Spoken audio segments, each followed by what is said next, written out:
Okey, jom hampa, hari ni saya nak ajar kepada yang belum lagi ada link beli-beli. So senang je, step dia anda tekan link yang kita bagi dekat grup, and then dia bawa kepada halaman produk. Pastikan referral code adalah 1448 dan anda tengoklah maklumat produk.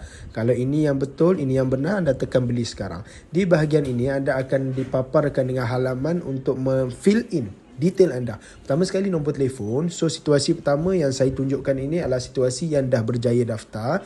Anda tengok dia keluarkan anda sudah berdaftar sebagai affiliate. Step yang sama kepada yang belum lagi register, step yang sama. Anda tengok sampai habis video and then buat pembayaran.